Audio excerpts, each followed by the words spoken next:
Well, good morning. Just a little bit late this morning. Constance and I are going on, for us, is a long car drive. It's not long at all. It's about 6 miles, okay? But we're getting older, okay? And getting out and taking the car on our old car on a trip that long. We're going to Whole Foods. Okay. And here in Sacramento, it's about 6 miles away, but very usually unpleasant 6 miles with not the best part of California to drive through traffic wise. Everyone around here is used to it and everything else, but we're not because we're old farts. And uh, it will literally be a 3/4 of a day outing just to go visit Whole Foods. Now, we don't usually shop at Whole Foods. Not that it doesn't have a great many good organic, healthy things to eat like we like to eat, but they're incredibly more expensive than we can get in other places. And which is very sad because the people that need it the most can afford it the least. But we're getting in Carla, and we're going to head out, and uh, anyway. But that's our adventure for today. This morning, uh, in response and recognition to the fact that very many people watching my little show here every day, 7 days a week, month after month, year after year. I'm happy to be here. It's keeping me, I would say it's keeping me sane, but it's keeping me sane. It's keeping me sane. Uh, I often lose sight of the fact that many people tuning in are tuning in because of their interest in tarot or their interest in just goofy old men on in the morning and their wives a couple days a week.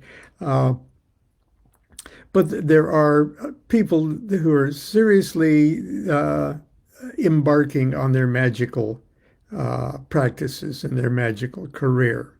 And for the most part, people that are getting interested in that, the Western magical traditions, sort of as laid out, in the Golden Dawn material and things like that, or you've just uh, become a student of a mentor. Excuse me. Uh, and that mentor or what you're reading is encouraging you to, at the very beginning, start off with memorizing and performing the lesser banishing ritual of the pentagram. So you do it. Okay.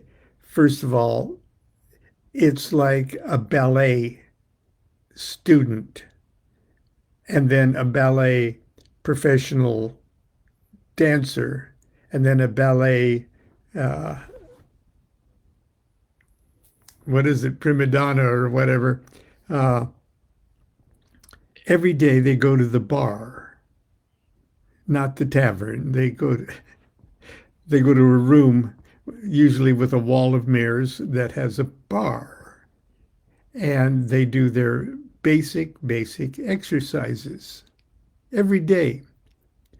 The great dancer Nureyev. Okay, there was this documentary on Nureyev, and every time he went to a different city, he would look up in the yellow pages and find the beginning ballet school in town and show up and do his exercises at the bar, and there'd be little kids there for the first time, and then there'd be and there's Nureyev just lost in himself doing his well, the pentagram ritual will eventually become something like that for you. And you start with that lesser banishing ritual of the pentagram because the pentagram that you're drawing is only one pentagram intended to temporarily banish the element earth. Okay, now element of earth is uh, if we're on a scale of what's the highest and what's the lowest, it would be the lowest. It would be your immediate environment. It's the sort of the first astral equivalent of sweeping your floor in your temple before you do temple work or vacuuming. Okay. You want to clear the area. And the area, of course, that you're clearing is this. Okay. But you learn it and you memorize it and you practice it and you get good at it. And then you get proud of how good you're getting at it. And not only that, but all of a sudden you're starting that one simple ritual with drawing that one pentagram in that one direction. Okay, you get really good at it. Not only that, but as you lay down to go to bed at night, you can do it in your head. Good, good. You can do it in your head. And not only that, when you do it in your head, you get that same feeling that you get when you do it in your temple area or whatever area you call your temple. It could be the bathroom. Okay. Uh, and so you get really good. Then when you are actually standing in your physical temple and you draw your pentagrams, you're seeing them. You're seeing them in your mind's eye. I never see things holographically like in the movies, I don't, but I see it very visibly, very solidly, concretely in my mind's eye. And I train that mind's eye. And my first training exercise was the pentagram ritual. Okay. But the pentagram ritual does one more important thing. Now, when you start to become a magician is someone who is self-observant. I know that sounds like nothing, okay? But how many muggles are not even self-observant? How many of the people wandering around all day long, doing their jobs, doing all of the things they go about their life, and they're not observing themselves. They're not consciously conscious of themselves in that environment. They're just, this is life. Okay. The magician says, this is life. I'm observing. I am an I in this environment. And that recognition that I am an I, okay, I'm the star of this show. I'm the main character, okay, in my movie, and it's my movie. And so that's why a magician chooses a motto. Okay. Yeah, I've been Lon Milo DuQuette all my life up to this point, but now as a magician, I am Frater Presumptuosus, or you give yourself an identity. You don't know who you are. You don't know, but you got to start pretending you know who you are. A magician is the person that volunteers to start pretending they know who they are and acting accordingly. That will change, that will grow, that will mold, that will mutate from moment to moment. But you got to start somewhere. And even if you have this stupid motto, presumptuotus pompous, okay, it's yours. That's who you are. That's who you're announcing to the world at first, the magical world. I, okay, and your motto. Usually you give your motto some thought. I don't want to be flippant about it. But secondly, you got to pretend you know where you are. You have to know where you have to build a place for your own temple and your own place in that temple. So after you pretend you know who you are, you pretend you know where you are. And the very, very basic, where am I? I mean, how can you know where you are? We're on a spinning uh, globe, and the solar system is going around a thing, and the thing is going around a thing at variable speeds, and we don't know where the fuck we are, but we got to pretend we know where we are. And when we walk out of our front door in the morning, it looks pretty much like we're in a flat Earth. That's a place to start. It's a flat Earth. And when I walk out my front door, we face pretty much due east here. Walk out the front door, the sun seems to be coming up. Okay. It isn't, but it appears to be coming up. Okay. And not only that, when that sun comes up, usually over, a stretch of land of some kind, it kicks up a morning breeze. And so you smell that good morning breeze. There's a haze, there's a bright golden haze on the meadow. Okay. Oh, what a beautiful morning. That's air. Okay, I'm on a flat earth. There's air in the morning, and then the sun goes all the way up, and it's from the point of view of the northern hemisphere. Please, down under, make your own adjustments to my talk here.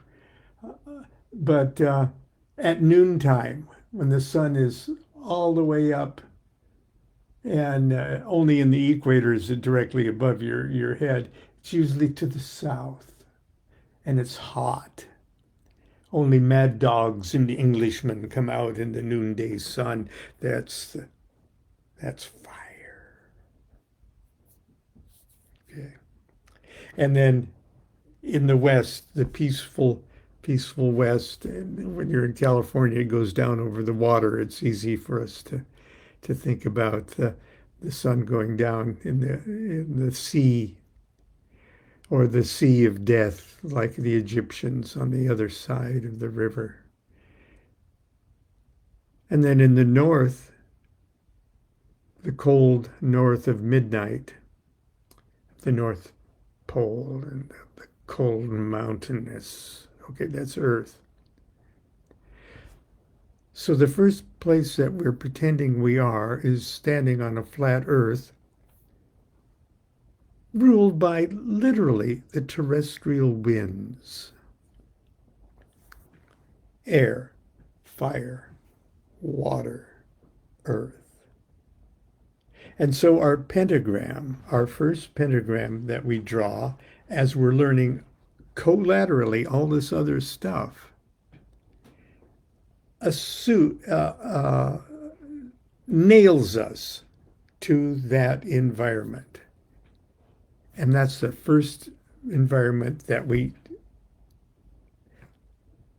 presume to master. You master who you are by claiming your motto. It'll change. And then you establish where you are where you're pretending you are on the flat Earth environment.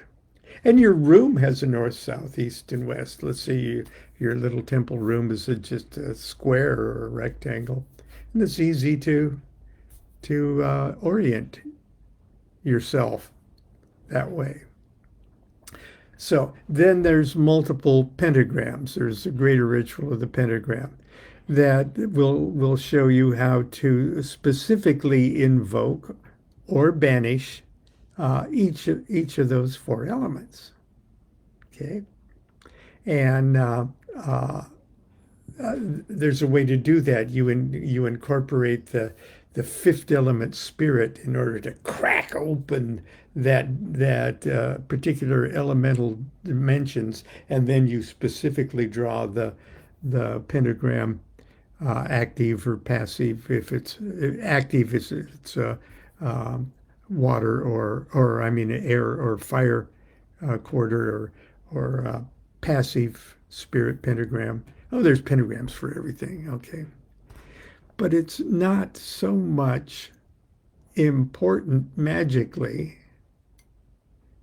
primarily, that you have all of these memorized and can do it in your sleep. That's fine. That brings you magical identity and power. But the simple fact that I'm comfortable in this illusionary environment of the four quarters. I'm comfortable with it. It represents a formula of existence that I have now got a hold on. So why do we move to the hexagram ritual? First and foremost, we move to the hexagram ritual, not because we want to draw other stars and stuff. Hexagram ritual deals with planets. There's elements in it. Oh, don't worry. There's the four elements in it. But they also deal with the planetary spheres. And those planetary, each of those planets rule zodiac signs. So what we're doing as we move from mastership of the pentagram and the flat earth and the winds, and once we get comfortable, I'm pretending I know where I am. To work with the hexagram, you have to pretend you know that you are the sun. And you're surrounded in this neighborhood now, new neighborhood. You're surrounded by the belt of the zodiac. And instead of winds being your landmarks, you have zodiac signs as your landmarks. And the primary zodiac signs are the cardinal signs of the zodiac. Cardinal fire, cardinal fire, water, air, and earth. There's zodiac signs ruled by those or that represent those elements. And the cardinal signs are the initial. This is who I am. I'm the initial fire sign. I'm Aries. I'm the Aries. Okay. So now your landmarks aren't the winds. Your landmarks are the zodiac sign of Aries in your east. The next cardinal sign as you move to the right is your cardinal earth, Capricorn. And as you move back around in back of you, it's cardinal air, which is Libra. And as you move to the north, opposite Capricorn, if you go to the north, it's the cardinal sign of water, Cancer. That's your landmarks now. And instead of drawing pentagrams, you're drawing hexagrams.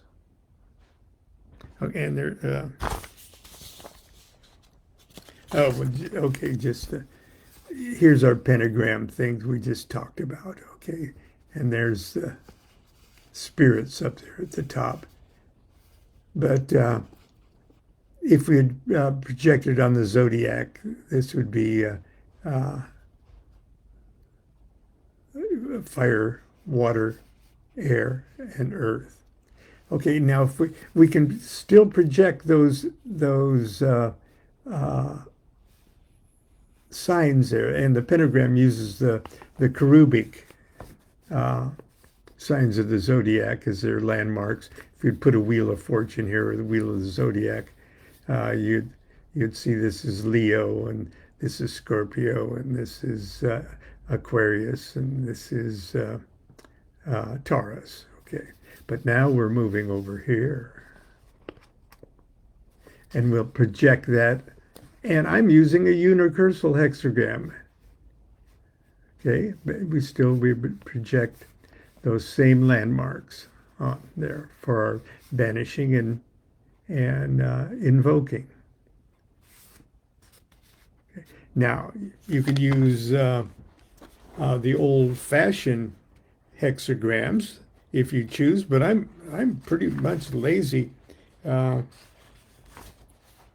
The classic hexagrams. There's that hexagram there. There's a universal way of looking at things. Hang on just a second, and I'll find you the pentagrams. Well, anyway, here, it's just easier for me to do it.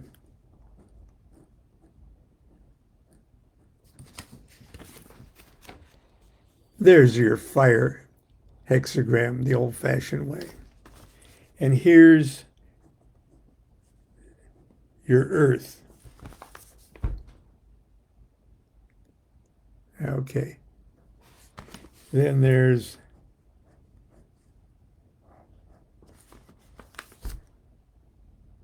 air.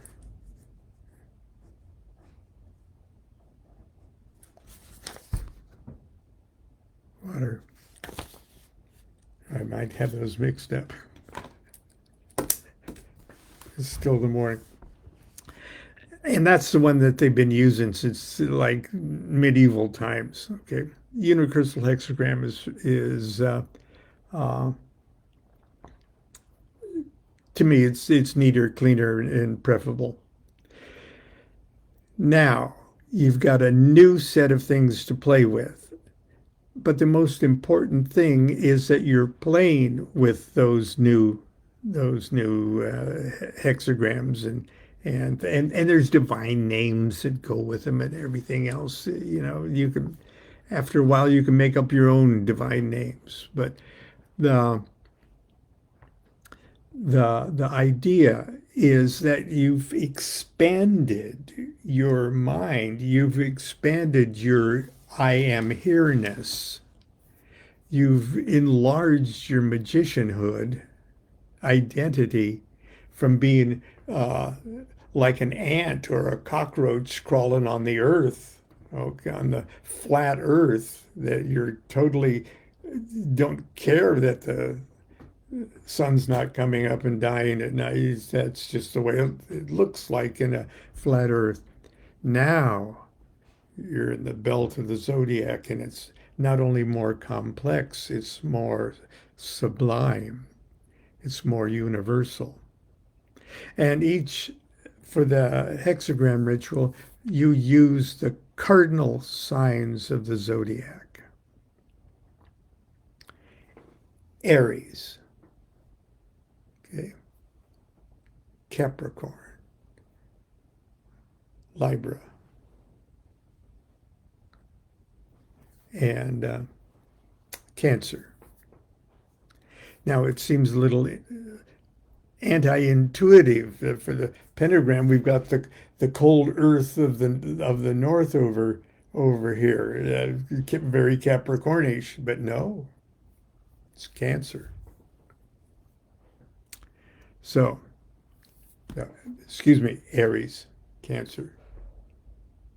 No, Aries, Capricorn. So that's why you draw your fire pentagram, hexagram here, your earth hexagram there, your air hexagram there, and your water hexagram there. Now, each of those cardinal signs is ruled by a planet, and the hexagram is the device that invokes or banishes the planets.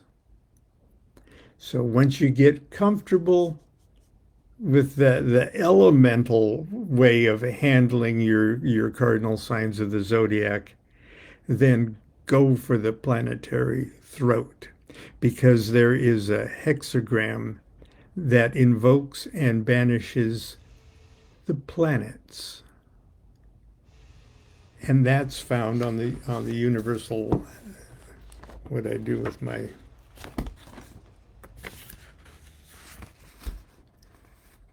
and that's even more shit for you to remember. There's invoking and banishing of the all 7 planets. There's the sun right there in the middle. And that's how you supercharge your hexagram ritual. Have I succeeded in confusing you this morning? I just wanted to make the simple point that we learn the pentagram ritual to establish, to just start. It's the magician's equivalent of starting on the left foot. Okay, you start pretending you know who you are and where you are, and the hexagram ritual is, and then you expand where you think you are. I hope that'll do. And if you're interested in this stuff, uh, oh, I pretty much take care of it in the Magic of Aleister Crowley, the Manual of the Rituals of Thelema. And or you can get, and you should have, Aleister Crowley's either book 4 or Magic and Theory and Practice. But this was written to help you break that hymen of Crowley's sometimes difficult introduction to subjects. Anyway, that's it for today. We're taking Carla shopping, and hopefully we'll see you tomorrow. Until then, continue to be good to yourself and be good to each other. Do what thou wilt shall be the whole of the law. Love is the law. Love under will.